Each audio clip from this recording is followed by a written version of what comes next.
Mhm. All right. All right, so I'm going to go ahead and get started again. I ask for patience when I'm switching between screens because I've only used Zoom a couple of times and never to switch screens quite as often as what we're going to do today. The goal of this presentation is to share knowledge about passive and active learning that I have recently gained through the doctoral program through an applied research project that I'll talk a bit about at the end, being conducted here at Ottawa University.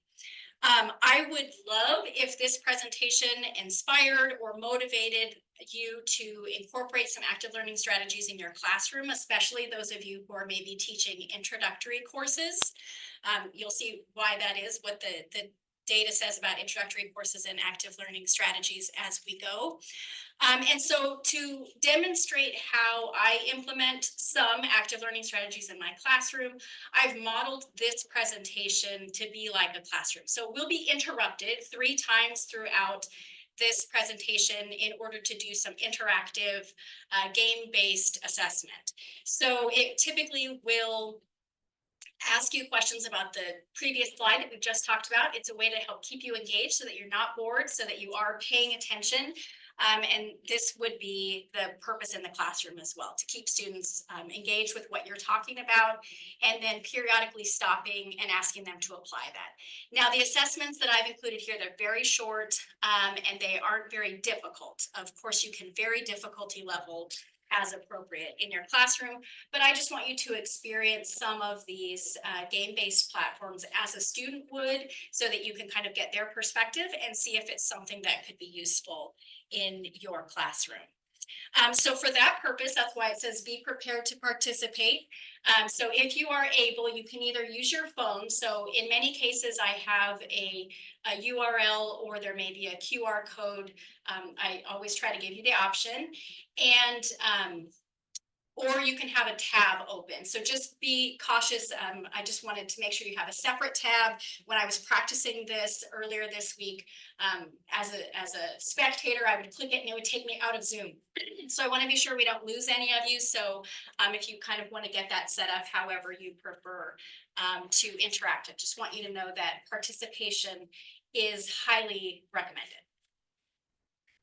So as way of introduction, and of course, my first assessment will be about some of the information about me that I'm going to share with you. Many of you I already know. I see a lot of, well, you're all friendly faces, but I see a lot of you that I've worked with for a while, and then some less familiar faces. So I have been working for OU. This is my 13th year. I have consistently been teaching the Introductory to Biology course.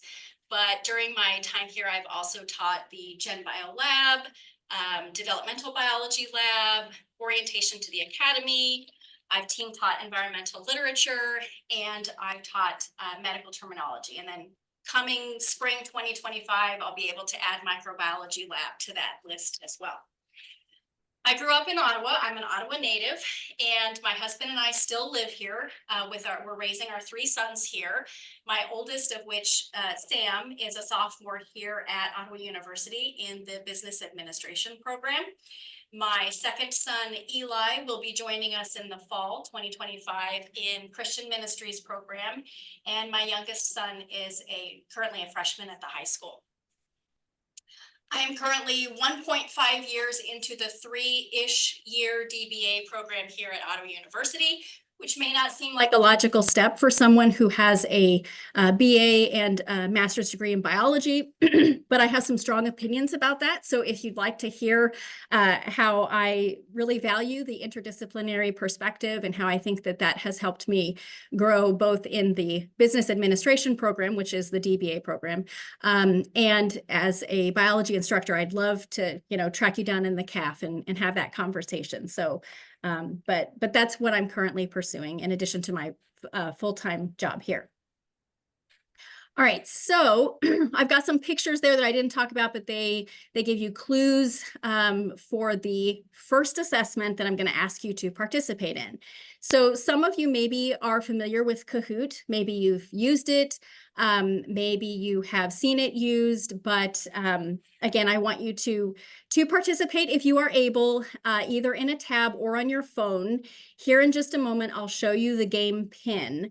But for now, if you can navigate to either your tab or the phone and type in kahoot.it, it will bring you to usually it's purple screen that says enter the game pin. I will display that in just a moment, but a couple of things I want to get you prepared for. Once you put the game pin in, it will ask you to type in your name, type in identifier. And so I always tell my students, keep it G-rated until we get to know each other a little bit better. I have had students get very creative, so I end up saying names that, mean something else that I never intended.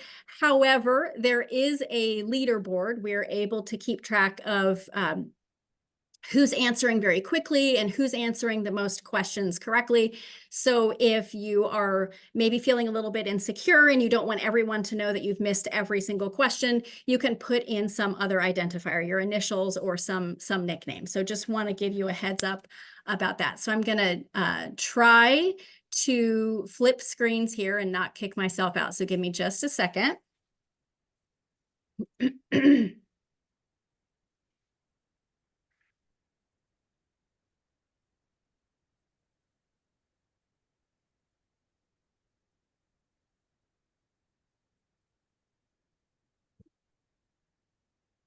So hopefully you're seeing the Kahoot screen, and it started doing this new thing here where I have to skip that screen. And okay, so now everybody should have, it's loading a game pin. This is the 7-digit number that you will input.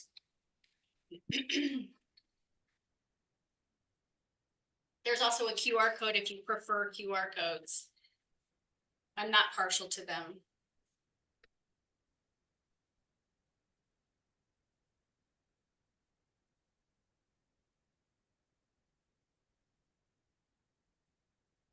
Couple of things while everybody's joining that I will tell you about Kahoot. It only, depending on your account, it allows 20 students to participate.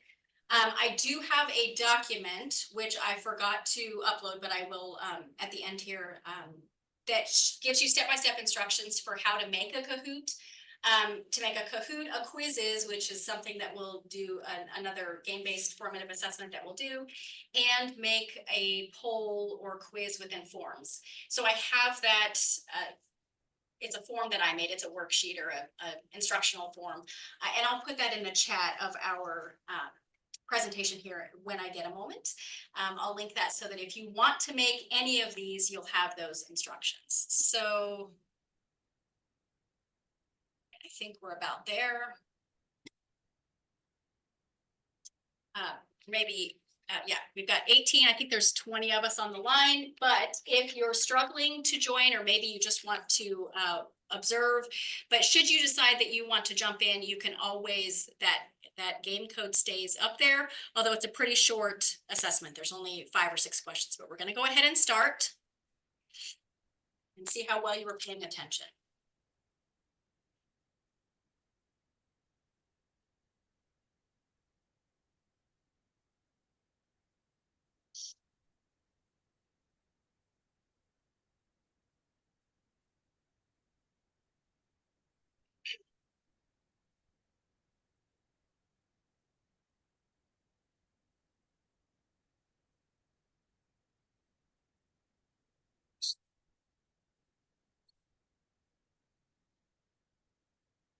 Hey, did pretty well there.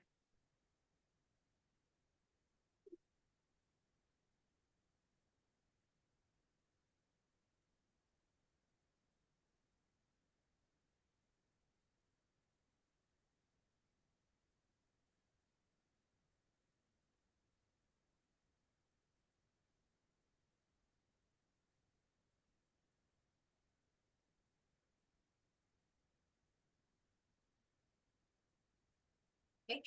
As you'll notice, Kahoot is different from one of the assessments we'll use later. It does allow the presenter to have a lot of control. So you can set the time limit for the questions, And so if people don't answer within that time, sometimes the system freezes up, whatever, then it just goes on, and then you can kind of see, you can talk about the responses. So, sorry, I'll wait till after this one.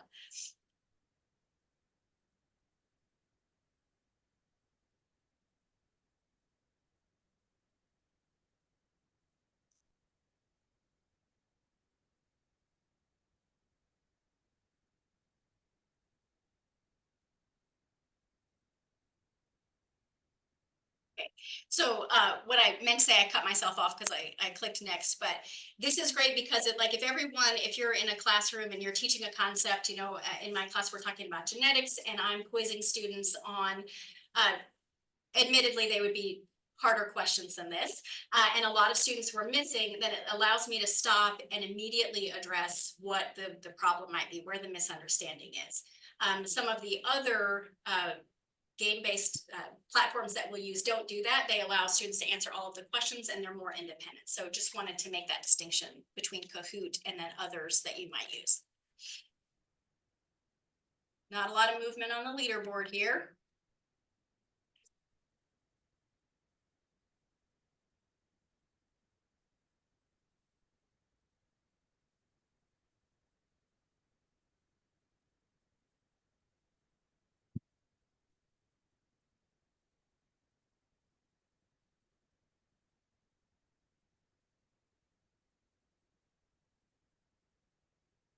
Okay, that one wasn't obvious, but it was the background of that slide had a sci-fi fantasy motif there, so a little tricky.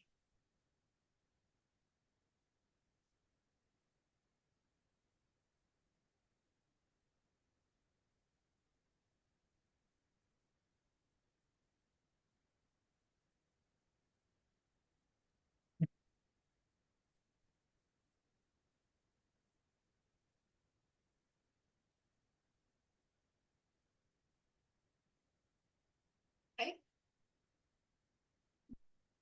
All right, so here are our results.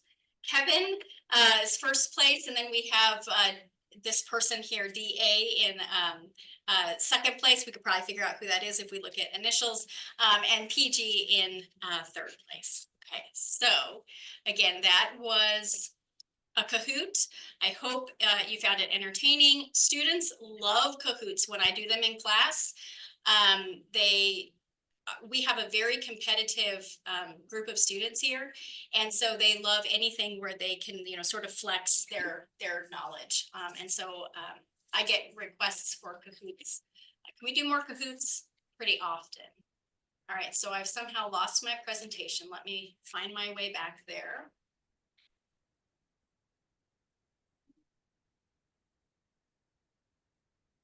Oh.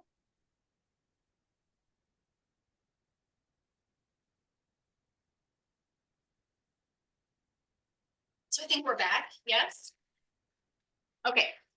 So I want to talk a little bit about passive learning versus active learning. And I don't know if you guys have that bar on, if that's bothering your view of my slideshow. I think it will eventually go away, and maybe you can't even see it.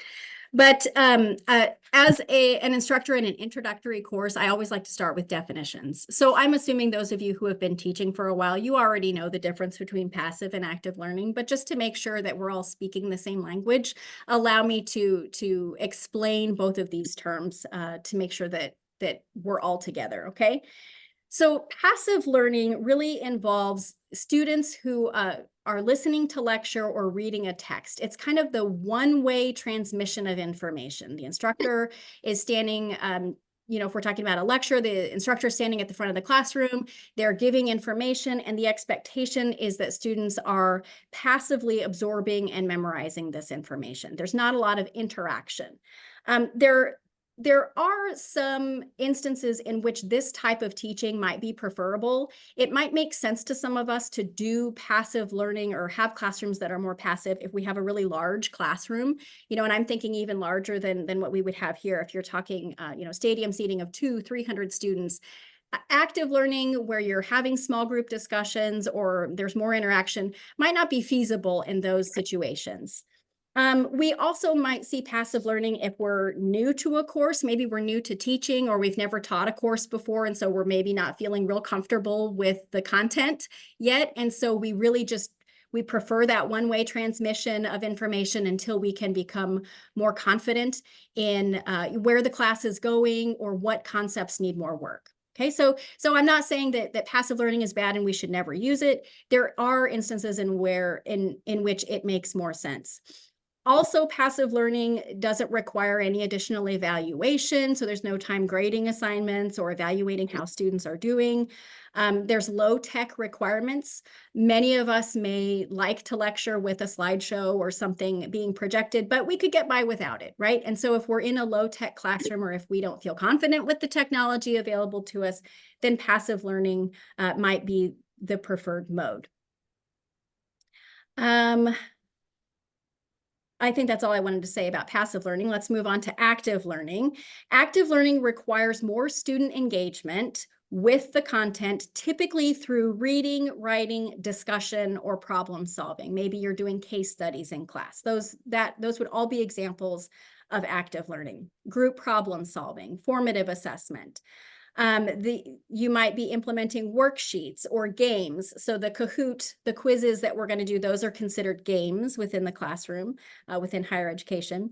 Formative assessments where you're getting immediate feedback, group problem solving. These are all examples of active learning strategies, which I'll talk more about in an upcoming slide.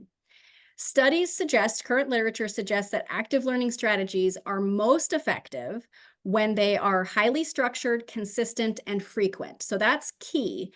A lot of us may be doing active learning strategies sporadically, every once in a while, to kind of, check the temperature of the classroom. But really where they make the most difference is when they are frequent, and we're talking maybe multiple times per class, like we're doing in this presentation. But even daily or weekly can impact students and their quality of learning. So frequently, consistently, and usually highly structured. All right, so let's talk active learning strategies. Active learning strategies are teaching methods that encourage students to actively engage with the course content. Active learning strategies have been linked to decreased failure rates. So this is my applied research project. So if you want multiple articles, you come to me, I'm your gal. Active learning strategies tend to decrease failure rates in a variety of classrooms. They've tested this in biology, engineering, physics, IT type of classes, psychology. It's a long list.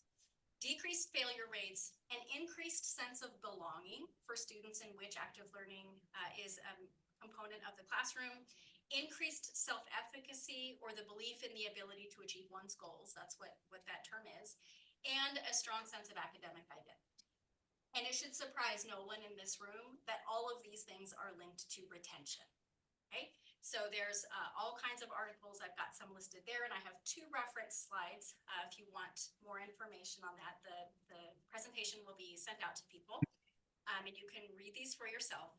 That attrition or students leaving are tied to, if they can't fit in with the other students in the college campus, if they are not engaging with their instructors or with the content, that's when they tend to leave. And this is especially true in difficult subjects or introductory subjects where students, if they aren't getting support, if they are not getting the good grades, if they aren't being engaged, then it is easier for them to sort of walk away from those classes. All right, just let me. Okay, so yeah, sorry, Peter is complaining about the sound. This is what my computer does. I don't know what's causing it. So can you all still hear me? Is it just low quality? Okay, I hope that it will come back. All right, it's better now, thank you. I apologize. It's a new computer to me, so I haven't really figured out all the bugs yet. All right, so I want to talk about some examples of active learning strategies. Some of these you guys will be familiar with. I'm not going to go in depth on all of these just for the sake of time, but I do want you to be thinking, see this last block here is other examples. So if you have examples of active learning strategies that you use that aren't listed, feel free to add them in the chat, or you'll be able to share them once I get through this list. So the first one I have here, an example of active learning strategies, is think, pair, share. If you're familiar with that one, it asks students to, it poses a problem to students, gives them a very short time frame to think about how they would solve it, then allows them, again, a very short amount of time to pair up with someone in the class, usually whoever's sitting next to them, and then an instructor will call on students to share their work. The literature talks about, and so I have adapted something called think, pair, not share. And so again, I teach a class of 48, and so it is, I prefer the think, pair, not share, and what I have them do is they think about it, they share it, and then they hand it in. So they're not sharing it with the larger class, but they're giving it to me, and then I sometimes shuffle through them if they're working on something else, or I can give written feedback and we address any misunderstandings at the beginning of the next class. Game-based platforms include what we're doing. Kahoot, Quizzes, which is coming up, is another game-based platform you can use. I'm sure there are tons of others out there that I have not used or I'm not aware of. If you know of them and want to share them, I'm open to learning about new game-based platforms as well. Clicker questions, some of you maybe have come from places, universities or colleges that have a clicker system. This is where students are given a device in which they can, click A, B, C, or D, a button to indicate their response to a question that is posed to the entire classroom. I have the low budget version. These are my ABCD cards. You guys have seen me probably, if you teach after me, you've seen me picking these up after class. They are simply note cards that I have cut up and put A, B, C, D on them. I hand them out in class. I pose the multiple choice and students respond, indicate their response.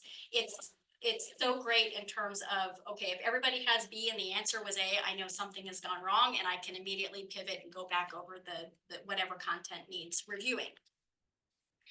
Formative assessments, again, these are just ways that we as instructors can check in with our students, either daily, weekly. For active learning, the more the better, the more consistent, the more frequent, the better, but any type of formative assessment is helpful. 1 minute writings are, you give students 1 minute to write about what they've learned. This is a great way to force students to recall what you have been talking about. Just-in-time teaching is where you give them an assignment prior to class, and then that's where you're going to start that class period. You're going to talk about whatever reading you assigned or assignment that you assigned outside of class. Group problem solving, many of you probably do this in your classroom. This worksheets could fall under this, case studies could fall under this. And then post-it notes is something that our own Casey Johnson introduced me to a couple of semesters ago. Again, students love it. I don't know why. I hand out a post-it note. I ask them a question or ask them to solve a problem. They put their answer on the post-it note. And then as they're leaving class or moving on to the next topic, they slap the post-it note on the wall. I'm a short person, and so tall students love trying to put these post-its out of reach. And so it's entertaining on a couple of different levels there, right? But it gets them interacting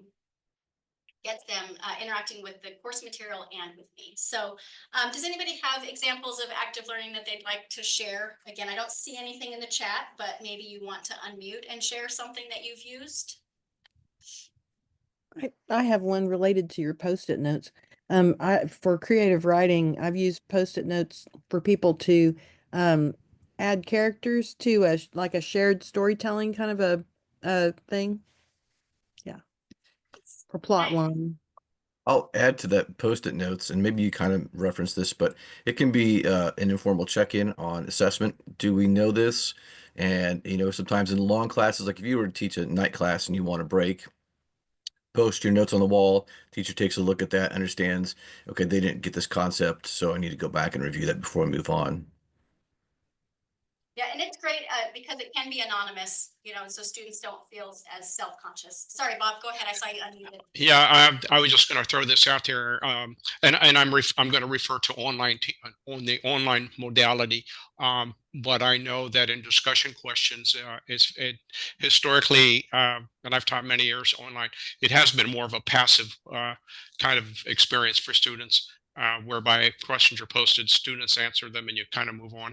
But now what I'm trying to do is look at their answers and then grab some information from the course content, like the book or other course materials, and then form a question, another question around that, and send it back out to them with that question to try. It gets better engagement. So I've started doing that more recently, and it's something I've just picked up.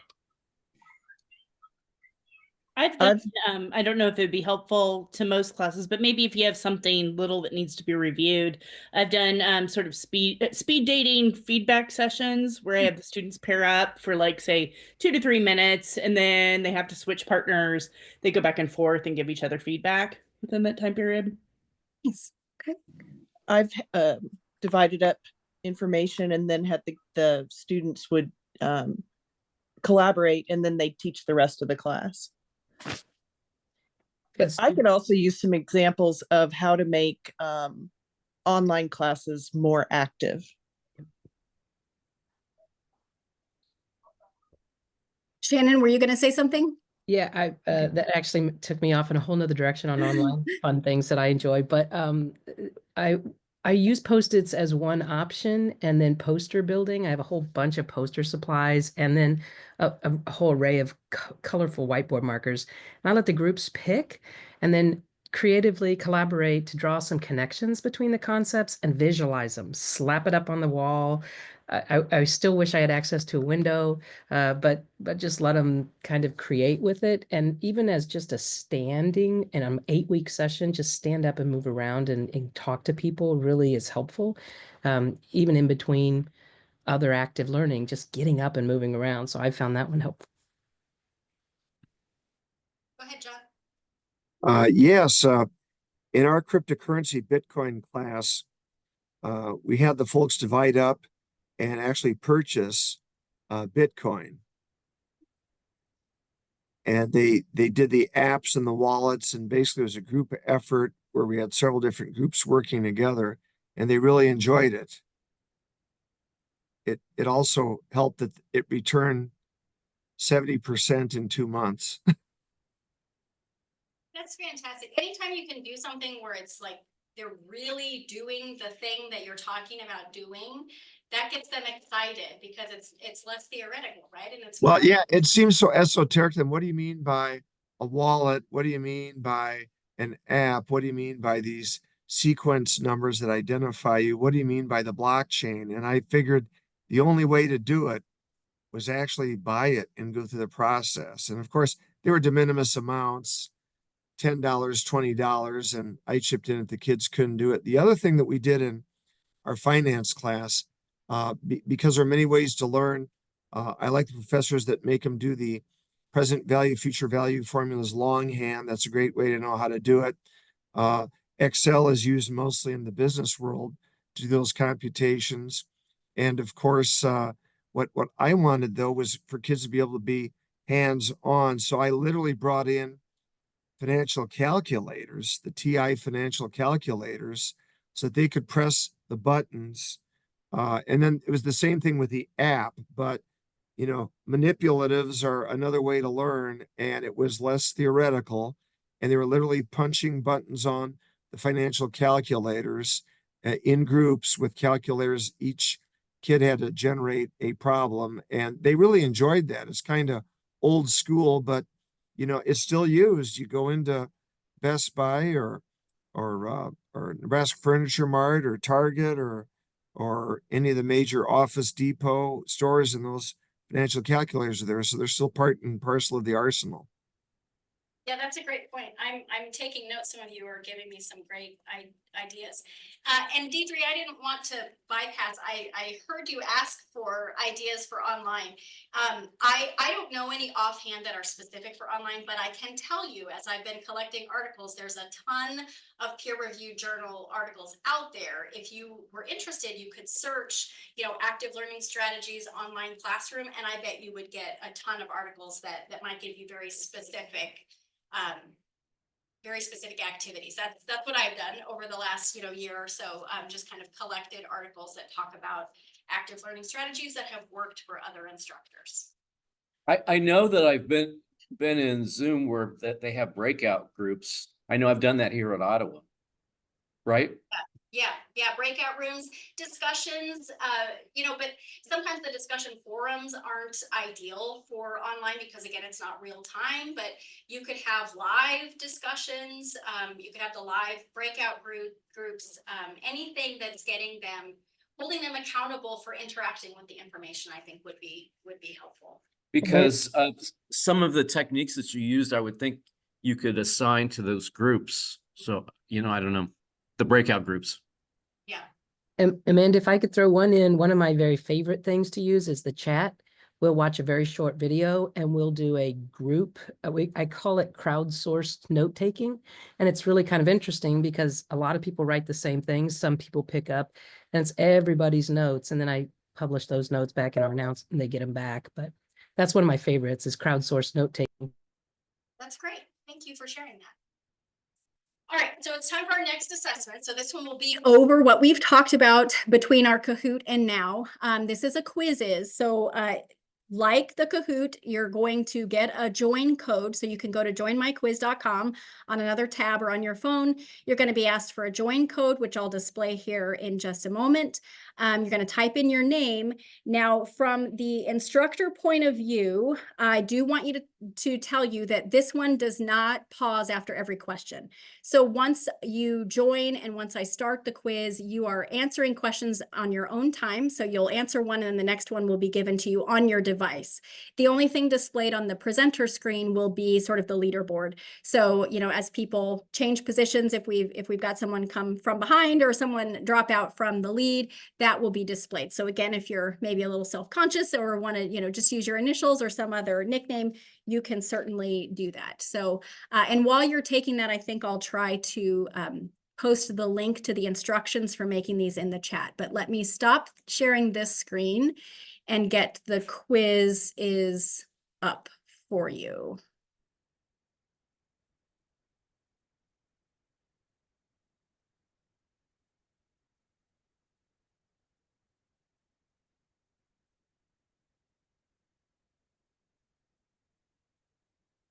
There's all these advertisements on so many of these things now. They want you to upgrade, so I'm having to click through those screens. All right, here we go.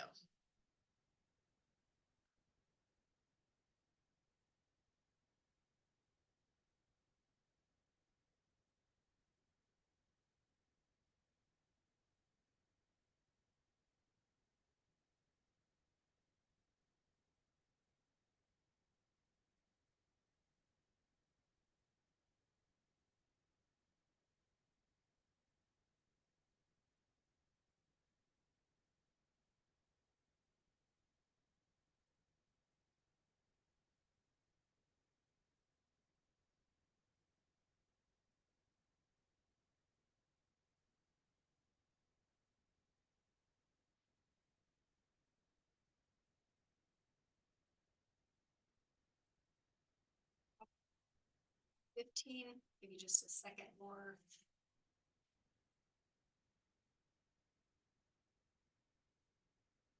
Okay, and I think there's 5 or 6 questions here, so this should go pretty quickly as well. Don't overthink it, right? Because we've got a limited amount of time. Just don't overthink it.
Okay, you guys are doing very well.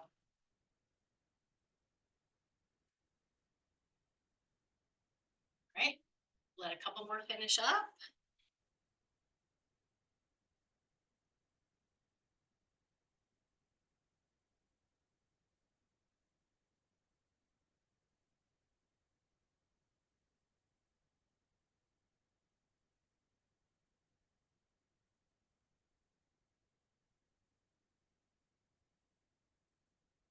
Okay, I know some of you are still working, but I'm going to go ahead and go on to the next screen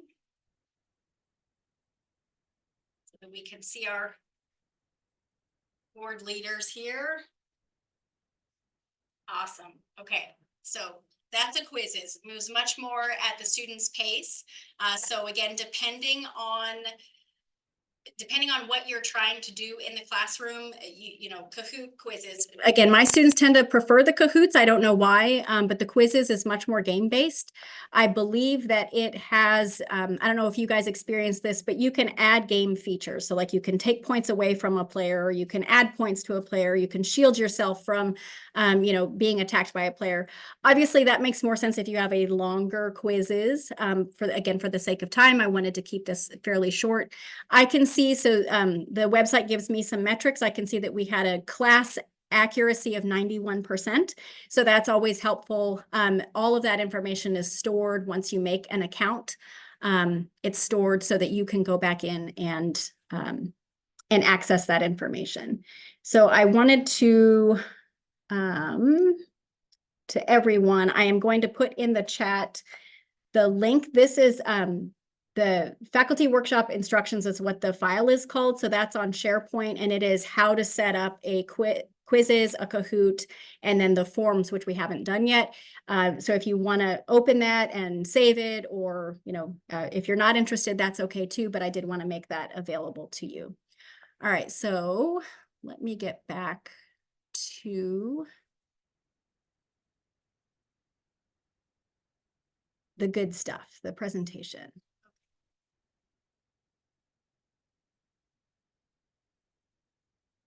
Okay, so why am I even interested in this stuff? Well, I want to talk a little bit about my applied research project that I started as part of the DBA program.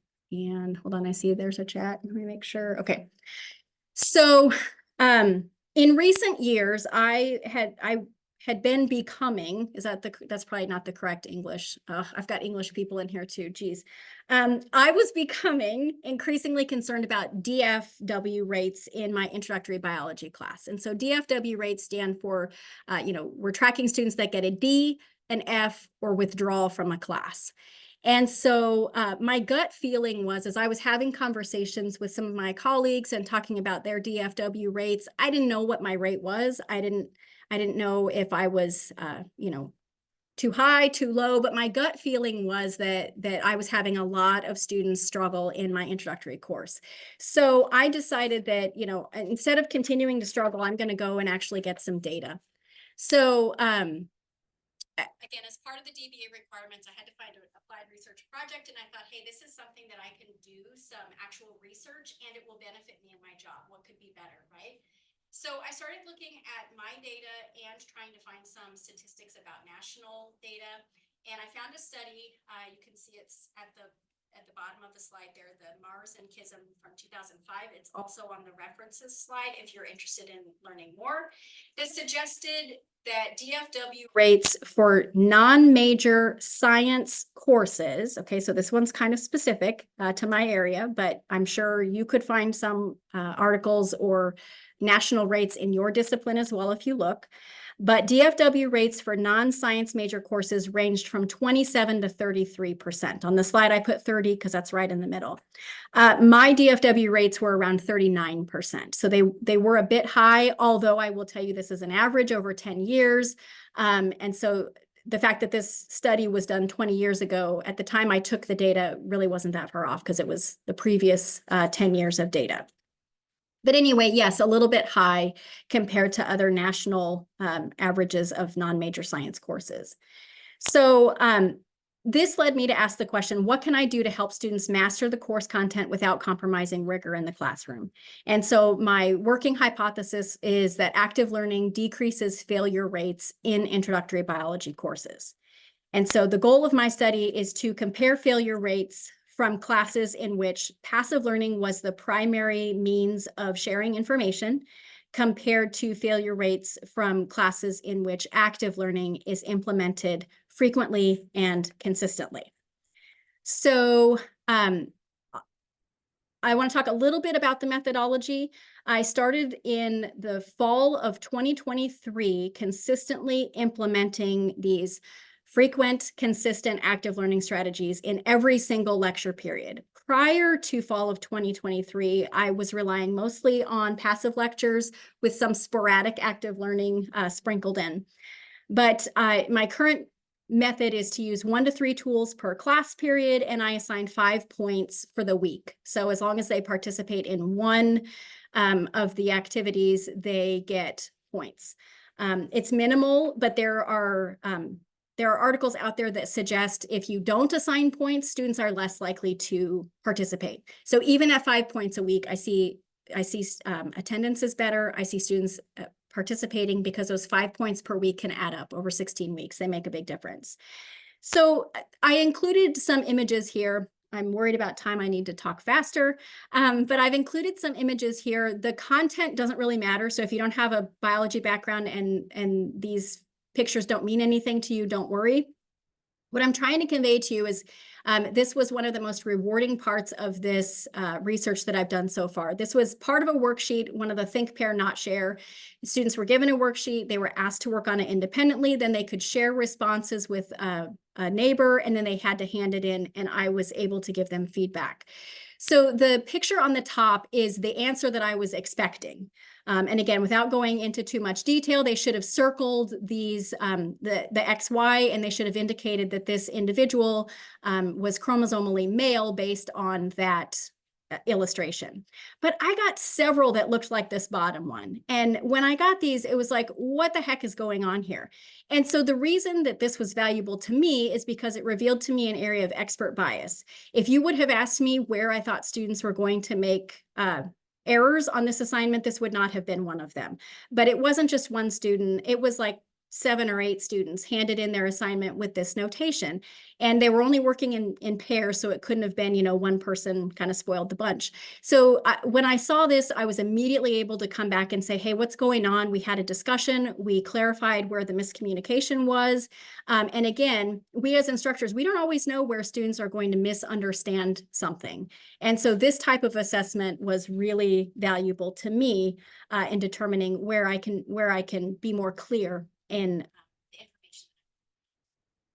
Okay, so it's time for our last assessment. Again, don't overthink it, but this last assessment is a forms assessment, and so I have to give you the link for it. I have not actually used forms in my classroom, so this is a new one for me, but I've had colleagues that have used it and they like it. But I'm the most nervous about it because I don't know how it's going to work for all of you. So I have to give you a link in the chat, and this is the one where when I was practicing it, when I clicked the link, it took me out of Zoom. So you might want to just copy and paste it. And it is more like the quizzes, your responses, you're going to just answer questions as you go, but this is more feedback for me. So I'm asking questions about, do you teach an introductory course? How long have you taught at OU? Do you use active learning?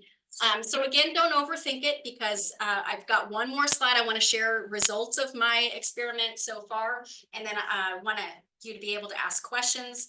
But if you could go ahead and start that assessment. Can everybody see the link? Okay, great. And then I'll give you a couple of minutes to do that.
Okay, so I don't want to interrupt anyone, but this often happens to me in my classroom too. I can see people fidgeting, and so then I start worrying that they're bored and I'm losing them. So I'm going to go on. I'm going to finish my presentation, but if you're filling out that assessment, then you can just keep that tab open or keep it open on your phone and, fill it out afterwards. Or, if you want to tune me out, you can continue to work on it. But I'm so excited to share with you some of my preliminary results. So I don't know why. Again, I've got the bar across the top on mine. I don't know if you guys can see that, but I think you can still see the data. So I have compared final exam scores from previous semesters of where passive learning was the primary means of sharing information, compared to final exam scores from classes in which active learning was implemented consistently and frequently. So the passive learning data represents 633 final exam scores that cover 10 previous semesters. And then the active learning data represents just 146 students over 2 semesters. So I'm still collecting data on this. This data does not include the COVID year data, and it doesn't include the semester that we just completed, the fall 2024. I just haven't gotten that data processed yet. But preliminary results show that the overall mean grade percent increased from 71% in the passive classrooms to 73% in the active classrooms. I divided this up for males and females. We see that females increased from 75 to 76% in the active classroom. Males went from 69 to 71% in the active classroom. Again, these are average final exam scores or final course scores. The mean grade percent for, I also looked at minority, majority students. These were, looking at these groups was determined by looking at the literature and what the literature suggested. I saw minority average grades increase from 66% to 71%. That's the one I'm most interested in because we're going from a D to a C here for these students. So that's a big leap. Yeah. And then for majority students, we went from 75% to 76%. So I'm still applying some statistics to this. I haven't included this past data, but it is very encouraging to me. It says that active learning is definitely something I want to continue doing. It's pretty easy to implement. And, if it's producing results, I want to do that. I can come back to this if you guys have questions about it, but I just want to give you a couple of things that I've learned. This is my lessons learned slide. If you decide to implement active learning, you may have students sort of resist a little bit. The data, actually, the literature suggests that students report that they felt like they were learning less in active learning, but their grades were telling a different story. So the authors of these papers explain this by saying, well, active learning is something new, it's uncomfortable, they maybe have to interact, that we're asking them to do more, and so they're resistant to it, but the grades are speaking for themselves. And so again, I would tell you, if you're interested in implementing active learning, keep track of the data. Let's become a university that follows the data instead of just our gut feeling, which is what I was doing before this study.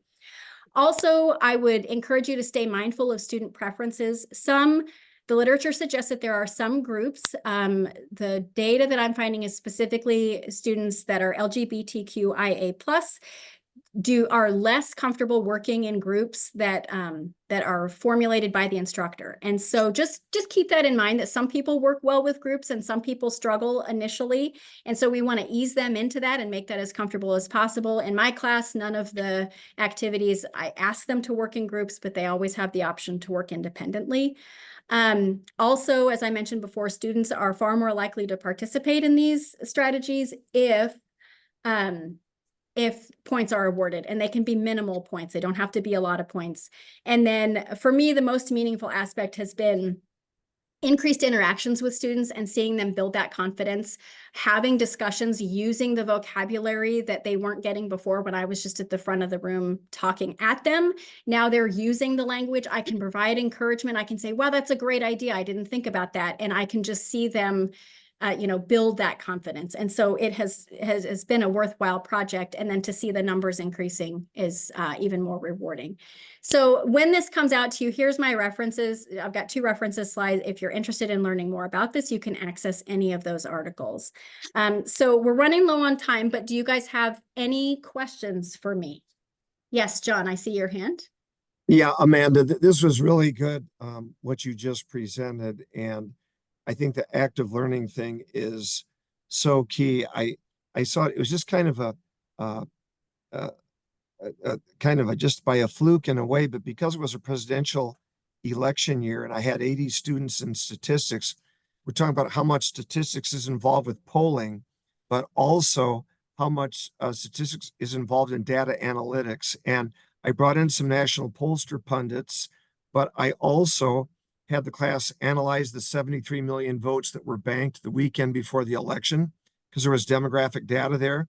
I gave them all an electoral college map and had them choose who was going to win the states. The kids did better than the pollsters did. Nice. And it was because they did the data analytics. And that was something that's never been able to be done before because there's never been the early voting. But it was an idea of kind of keeping fresh and on the cutting edge by using something interactive like that. And the kids liked it because, it was a big prize for whoever got close. And some of them nailed it. Well, and that's that confidence, right? Now they know they can do it and they feel empowered now Yeah. in terms of academics. And that's great that you could do that and that they experienced that. Go ahead, Kevin. Yeah, great presentation, Amanda. I'm wondering if there's any readings on socioeconomic status or first generation students, since we're seeing a lot of first generation students entering college, and it'd be nice to know if this impacts them as well. Yes, and so what I've been reading, it says that active learning strategies tend to help everyone in the classroom, but they more significantly affect those that are underprepared and those in minority groups. So with my data, I'm currently sort of in the process. There are so many places I could go with it. I've been able to look at freshmen, sophomore, junior, seniors. So some of our, Adaway advisors or academic advisors may want to know that the students most frequently failing this class are freshmen. We sort of already knew that, but now we have data that says this is the percent of my students that are freshmen that are failing. They do much better as sophomores. Do you know the other group that fails my course most frequently are seniors? Interesting. Haven't tracked down the reason for that yet, but there's so much, so many implications from this data. I want to look at fall to spring. Is there one semester that seems to do better than the other? But yeah, certainly first year students, that could be another group that we could parcel out from these other demographic information. Yeah, that's a great idea.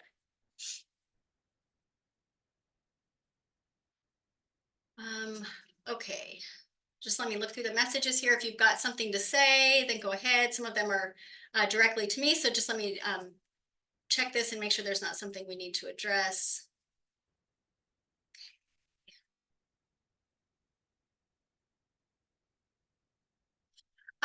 So Peter's making a comment about the seniors. I think maybe it's because if they have a negative perception of the class and they put it off and they put it off, then when they come in, they've got this like negative attitude, and so that may be impairing how their performance.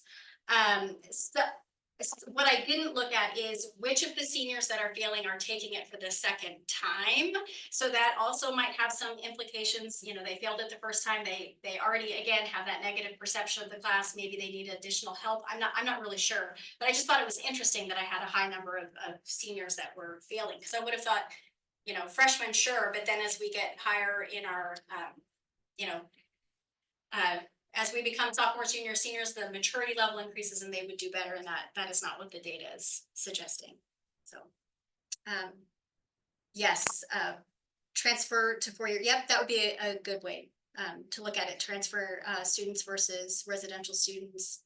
There's all kinds of directions we could go. I'm really excited about it, but the problem is sometimes when you have a lot of data, you have to pick one thing to look at. So it's a good problem to have, though. Yep, off-season sports. Yes, Shannon, that's something I thought of too. At just athletes versus non-athletes. If our non-athlete pool gets bigger, and then what type of sport, and then you could look at, yes, what type of sport and in season versus off season. So that could definitely be something that impacts their grades. So, okay, if you have questions or suggestions, or you'd like to talk more about this, please send me an email, amanda.fields@ottawa.edu. And please don't forget to fill out the survey for all of these. I meant to put that in the chat, but I somehow lost that screen. So Andrea Cook, I know, sent it out earlier today in an email. So if you just go into that email and click on the survey over all of the presentations that we've seen today. Thank you guys so much for attending, and I hope you have a good rest of your day. Thank you so much.